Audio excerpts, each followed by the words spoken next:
Getting new shoes at Discount Tire.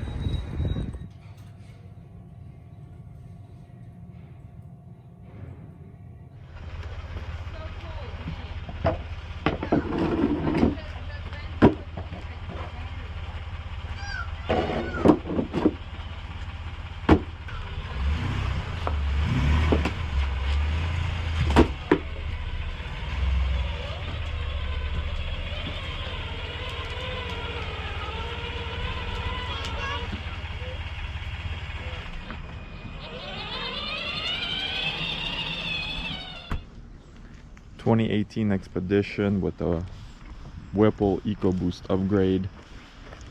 Time for an oil change. Actually, it's not time for an oil change because it's still at like 40% life remaining. Let's see.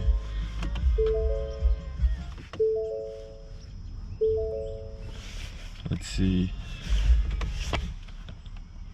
Okay, so we go to settings, vehicle, let's see, oil life, 38% life remaining, but when I check the dipstick, the oil looks pretty dark. And also with the EcoBoost upgrade from Whipple, this vehicle has 80 more horsepower than stock, so I want to do the oil changes more often than these vehicles with the upgrades. It is pushing more power, so and also this vehicle here takes 5W30 synthetic blend, and I want to switch over to the full synthetic Motorcraft 530. So I want to get this oil change done and be good to go. So let's get it going before it starts snowing. I already see some snowflakes falling, so let's get it done. So first thing I usually do is I open the cap for the engine oil. You can either do that or just pull the dipstick out a little bit for air intake and just get underneath. Got it up in the driveway, up on the ramps.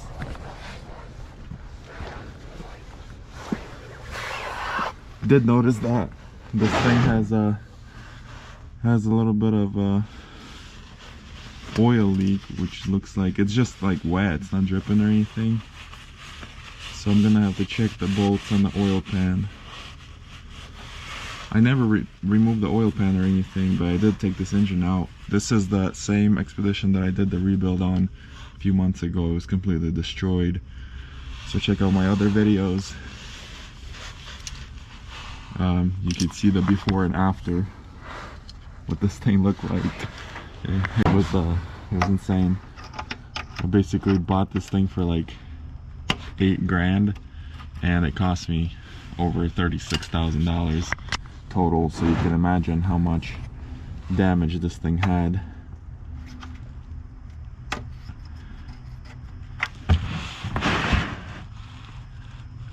You see how dark that is, and it still had 39% life remaining. That is pretty dark, but it is twin turbo, so I guess it's normal, especially the way my wife drives it. Races everybody. So while the oil is draining, I want to talk about something I want to try on the Expedition and the Shelby. I ordered these oil filter magnets. I'm sure you could just buy a big magnet, but these are pretty strong. I just stuck two of these together, and it took me a minute to take them, take them apart. They're pretty strong. You see, it just stuck again. But so it just goes on your filter like this, and you can reuse it. And this thing supposedly catches like any metal debris that flows through, so it does. I think it will help, I don't know, but it's only 15 bucks for this magnet on Amazon, so I'm gonna try it out and see how it does. I don't think it's gonna hurt. Whether it helps or not, I don't know, but I don't think it will hurt to have it. So I'm gonna slap one on here, and when I do the oil change, on the Shelby. Eventually I'll do the same thing. I got 2 of them, so that's that. It's a strong magnet. Check this out.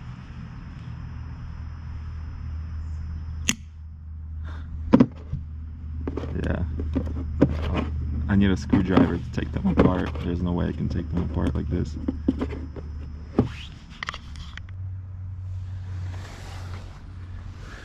Alright, now the filter. I really dislike the way they have it on the F-150s and the Expeditions, where the filter location is, because it's easy to get to. It's just they put this funnel onto the frame, and when you unscrew the filter, it goes this way and the other way, and it's sort of a mess. I really dislike that. They could have put the filter in a better location, or see, so it's supposed to flow this way, but now it's just pouring over there in the back. And whether I have it on the ramps or on the lift, it's the same thing. It's just not the best design, I guess, but luckily you don't have to change oil every day. It's just, you know, every 3 months or so. So that kind of helps.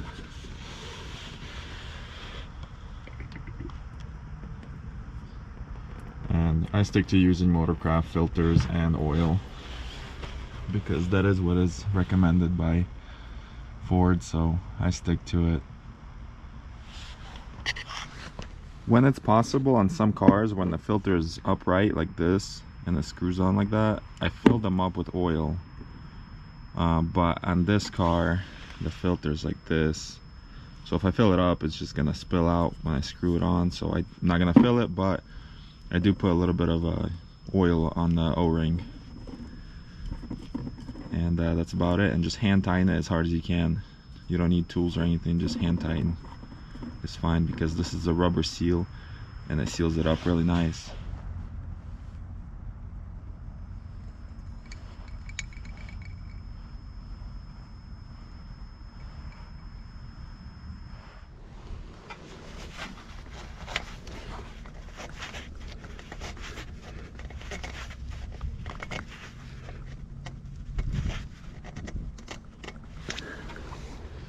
Alright, look at this massive intercooler from Whipple. Solid. Almost forgot about this magnet. Let me know if you guys think that this is useless or it might help in the long run. I feel like it doesn't hurt to have it, but who knows. I mean, it's 15 bucks, can't go wrong. It looks kind of weird, but it is what it is. We'll see how it goes. The snow is falling finally. So it takes 6 quarts to fill this thing up completely. So what I usually do is I put 5.5 in, check the dipstick. If I need to add, I can always add. I don't want to drain any if it's too much, so I'll put 5.5 and go from there. Why I do my own oil changes is you know, it's not about like saving money, because it really doesn't save anything, because I buy the better oil and stuff like that.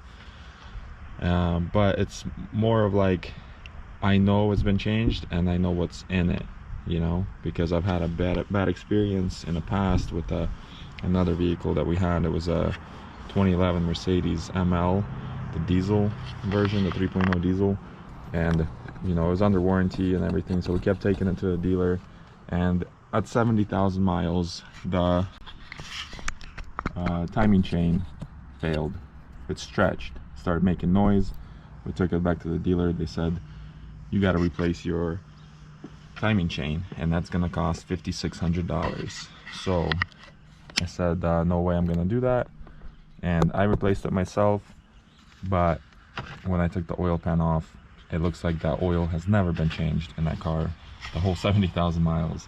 So when I do my own oil change, I know I changed it, not just reset the light inside, because anyone can just reset it. But that's a short story that I have to share.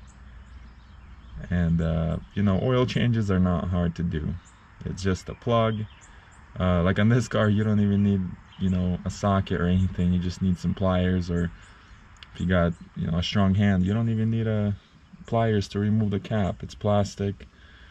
You can unscrew the filter by hand most of the time, and that's just that, you know. So it's not about saving, it's about knowing that it's been changed. And I'm not saying that all dealerships do that. There's actually good dealerships out there that actually will take care of your car and you know, tell you if there's something wrong or not wrong. But I'm not gonna mention any dealerships. I've just had bad experience.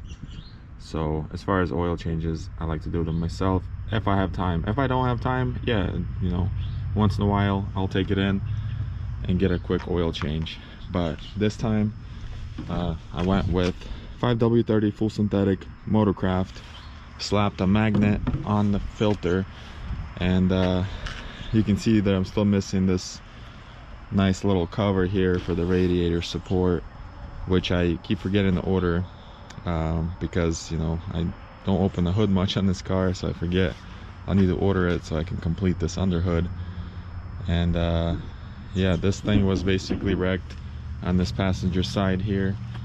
It was smashed to where this wheel was ripped out, and inside the vehicle it pretty much went through the firewall partially and destroyed all the computers.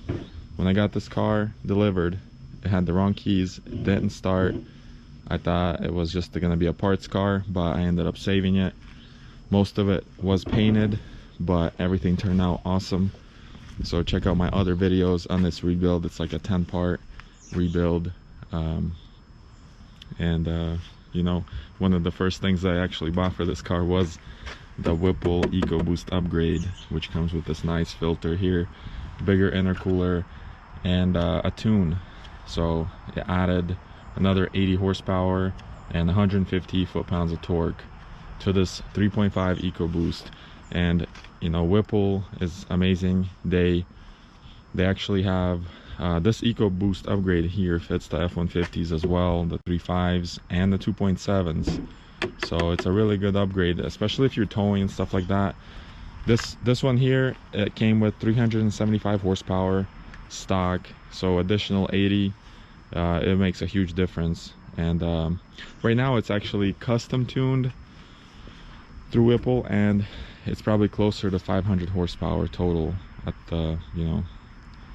So it's an awesome car. It's all-wheel drive, and I'm hoping we get some snow so I could take it in the snow with these new tires, Michelin's that we just got. These tires are awesome. I've used them all the time, and you know, it's a smooth ride.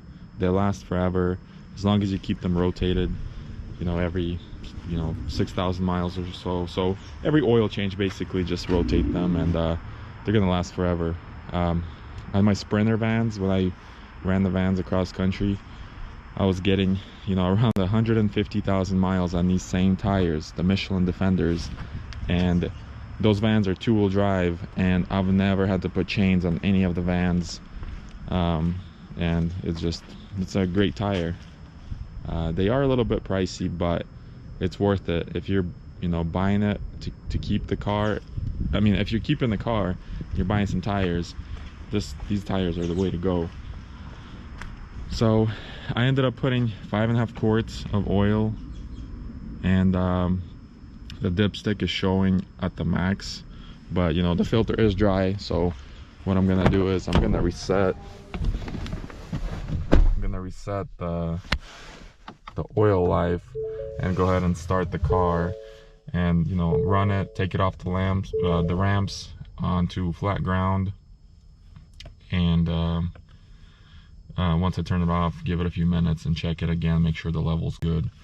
So to reset the light or the oil life on these vehicles, it's F-150, F-250, Expedition, you just with a couple of buttons here, side to side, up and down, you just go into settings, and then you can scroll up and down. So you go to advanced settings, and then vehicle, and then there's your oil life, and there's a lot of options on here, you know, locks, mirrors, alarm, blah blah blah. Oil life is where we need to be. It's at 38%. I did want to do it sooner, so, and I switched to full synthetic as well. So we'll see how that goes. So, and then you just hold OK until it resets, and then boom, reset to 100, and we should be good. And we'll just go ahead and start it. I did check all the bolts on the oil pan. They're all tight. You know, I never removed it or anything. I do see some wetness down there, but it's not a leak. So I don't know if maybe there was just oil when I reinstalled the engine, when I rebuilt the car or whatever. But I just, I mean, it's nothing to be concerned about. But I went ahead and checked all the bolts on the oil pan, and they all look, you know, I mean, they were all tight. So I don't know. So I'm gonna get it off the ramps here and check the oil level again, and I think that's about it. Alright, so I checked the oil level. Everything looks good. It's just below the max. That's how I like to keep it. Anywhere from max to about, you know, halfway down the dipstick is fine. That's where I like to keep it. If it's lower, I'll add some, but too much oil is not good. Not enough oil, not good. So just keep it in between. And that's about it with this video. So later.